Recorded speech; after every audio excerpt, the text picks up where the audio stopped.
Hi, I'm Julie Wilkinson and I'm the owner and founder of Wilkinson Accounting Solutions. Today I'm going to talk to you about the emotional impact of selling your business. So my firm probably works with about 3 to 5 acquisitions at any one time. We've acquired our own business and I also obviously speak to a lot of acquirers and sellers on my Build and Exit podcast because that's the moral of the podcast, is we talk about things people need to consider when they're looking at acquiring or selling their business.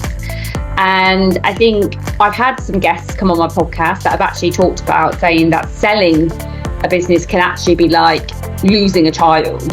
That seems quite extreme, but that's because, some people have built these businesses up from the ground up. They've been running them for years, and actually it's their life. It's what they've done. They've invested all of their time and energy over a number of years, and now it's coming to the point where, perhaps they just need out, they're overwhelmed and they're knackered now. But that's still a big change. Once they sell that business, that is gone out of their life potentially, unless they happen to stay on. So things we see is when people go to market, but they're not actually fully sure they want to sell. So people having confidence in the seller that they do actually want to sell the business. That tends to happen a bit more through like off-market deals where they're not going through brokers. I have seen lots of people off-market where they found deals and then it falls through because the seller changes their mind.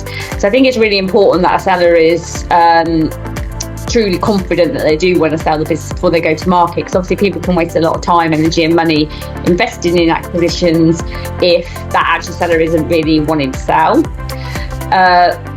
Also knowing what you're going to get for that business. The biggest thing within the acquisition industry is that the value of the business that someone is selling often isn't what they think it's worth.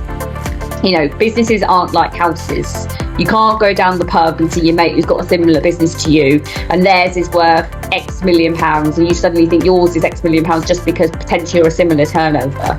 Every business is different, that it's ran differently, it has different profits, potentially has different customers, and the owner mindset and the involvement of the owner could be completely different in different businesses. So I think there's 2 things when it comes to valuing a business. It's most businesses are valued on EBITDA, so profit before tax effectively.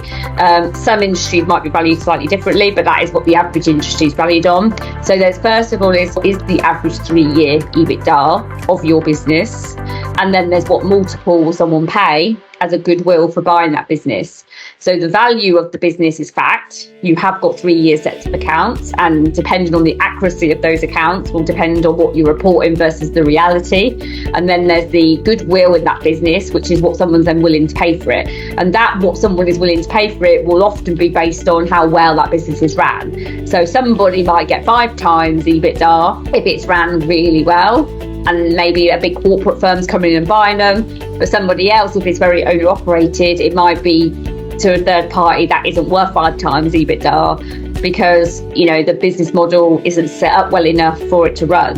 So it can be quite emotional for sellers. They put all these blood, sweat and tears into their business for years, and then they come to sell and it's not worth anywhere near what they think. So it's really important. This is why I'm trying to influence sellers to try and start thinking about their exit plan 3 to 5 years in advance, which seems a long time, but time goes quickly. And at least if you've got an independent review or valuation of your business before you come to market to sell it, then you would have some time to actually implement things to change that valuation and increase the valuation and start stepping away a bit more, to make that valuation be worth more.